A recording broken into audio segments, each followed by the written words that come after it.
having another chat to Management and Business Consultant Ian Traynor of Luminate Ventures. Ian is an advisor to the Institute of Directors and is a visiting fellow at Henley Business School. Ian also has a wide range of private business clients.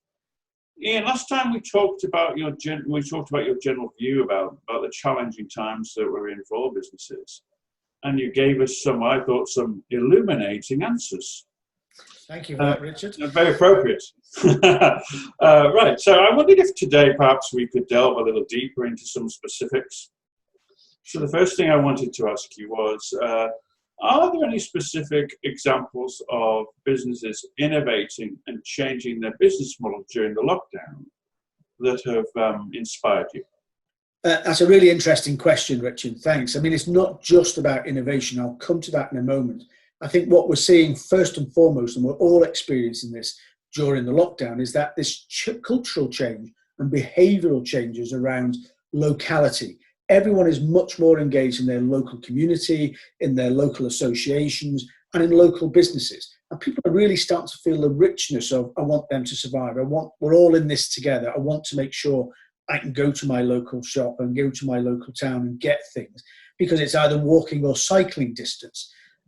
So I think we're seeing a really big change from that perspective. And the responses are really interesting, because that value proposition that you thought was robust before and whatever is changing. I think it'll be profound on some of the larger businesses that have drawn people away to things like out of town and out of the local areas to go and do shopping or purchasing or activities. And I think they're going to be the long-term losers. They're going to have to adapt their models, I think, to more. So it is about this value proposition. It's about that local engagement and delivery model in those things, and also about how you price these things. And people are getting much more of, this is a really good value exchange because it keeps my local area alive and those type of things. I think in terms of innovation, one of the key things that I've seen is that there's micro tech businesses really leveraging from some of the technology that's been developed over the last few years. And you're seeing things spring up like apps for localized businesses, localized services. But it's one app for your local area that personalizes it to you and your experiences and allows you to engage with those local businesses and perceive and receive specific offers from them that's relevant to you. And that can be something that's physically done, or it can be remotely done, and deliveries and that type of thing. I think there's some real smart, fast innovation coming through that. And I think it's going to be very hard to dislodge some of those things as we go back to whatever the new normal is going to be. So how would you compare the speed of response and innovation of micro and smaller businesses with medium and larger businesses? Do you know, this is the really interesting time, isn't it? This is when you really start to see the innovation of individuals, as well as the power of what's behind big corporations. There's been a lot of talk about the war effort. And in the war effort, there was very little, and you had to mend and make do and do things with very little resources and whatever. But it's what brings out the best in individuals, I think. That's really what spearheads innovation. So I think if you look at small businesses, my experience of what I'm seeing right now is the small businesses are risk-taking, they're getting things out there really quickly, they're testing, learning, adapting, and then re-delivering something or whatever, and being very nimble in doing some of that. And that's easier when it's small or micro businesses. I accept that, but that really is so good to see that sort of innovation. I think on the medium businesses, they benefit. I think they're probably the meat in the sandwich, the jam in the scone or whatever, which is that real sweetness. They're great at doing that, a little bit of extra planning. They've got that bit of extra resource and perhaps tools and other resources to get things pivoted or changed into what it needs to be. They still do some adaptation. They do some test and learn, but it's a little more measured, I think. And again, very powerful when they get things out there. They really start to come into their own. Again, just look at the call that went out, even from the government, for things like PPE. You've got lots of these medium businesses who are capable of doing some pivoting or whatever, but working collaboratively to try for the national effort to do things. So they're the sort of things that I think you see pretty quickly, pretty rapidly. The larger companies, as you'd expect, look, they're much more considered. They also follow all of the regulatory things, the health and safety, the progressive things they do. So the output, when it eventually comes, tends to be a really high quality, what you'd expect delivery, but it is much slower. And sometimes because of that, particularly in this environment, they tend to miss some of those things.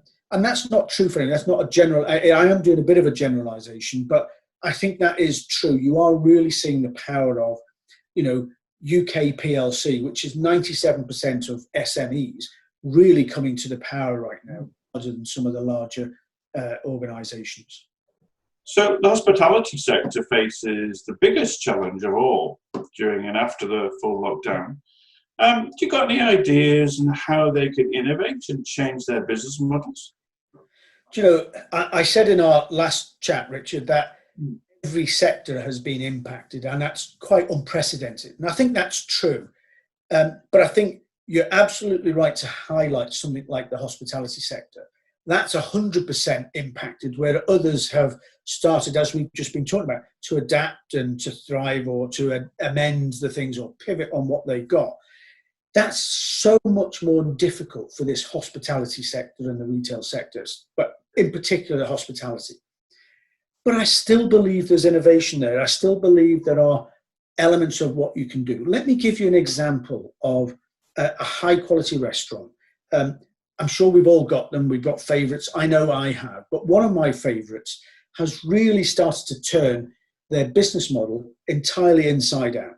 And they took a look at their business and said, look, what are the things that we've got? What are the assets we have? And what do people really like?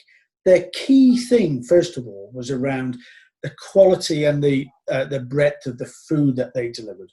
It was fresh, it was done, all those sort of things.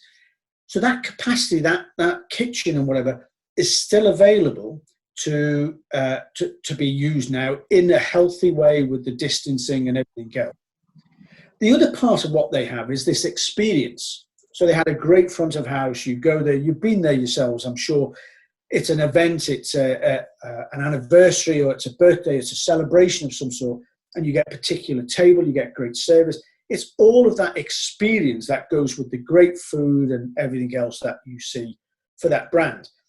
And what I've been really taken with is that this brand has said, okay, how do I get the best of all these things, deliver it to someone? What I don't want to do is just do what everyone else has done, which is, hey, by the way, Mr. Customer, I now deliver food to you. And in your mind's eye, the brand and this experience that you're used to of this wonderful meal, it suddenly turns up on your doorstep in a polystyrene packet that's been jiggled about in some sort of way and looks like a melted soup of some sort, and nothing like what you were expecting. So how do you keep your brand intact and do what you're trying to do, which keep yourself in business and deliver that experience? And the innovative thing I've seen is that we'll call him George. So the food is prepared by the chefs that you know and love and whatever. It is plated for you, but not quite finished, because there's some things like gravies you wouldn't want to put on, or soups, or dressings on certain things. It's not going to travel well, but it's pretty much prepared. It goes into a specific container in hot trays, which have layers of trays with a plate. So the crockery and the dining ware and whatever is all inside in this box. Keeps it warm, keeps it hot, as you'd expect. It's sealed along with the condiments and those sort of things. It's put in a vehicle and then it's delivered. But it's delivered by George, who's in his front of house suit. He arrives at your front door with the said thing that you're going to do. He brings it into your dining room. He presents it out onto the table. He puts the extra condiments on there and whatever and serves it, and then he leaves. It's the closest you will get to that experience that you expected and wanted. That sort of innovation for hospitality alone, I think, really starts to change things. But the interesting thing on that, speaking to the owner of that business, he's going to carry on doing that after these things, because A, his covers are going to be more restricted when we go back to the norm, because he can't do 40 covers, he may only get 12 or 20. He has got capacity, he's found capacity in his kitchen where he can cook more of this fantastic stuff. And with extending his delivery, if you're then let down, which is there is no table available, but I can deliver it on the anniversary date you want and whatever, in the style that you'd expect, that's a fantastic compromise without damaging his brand or the experience you have.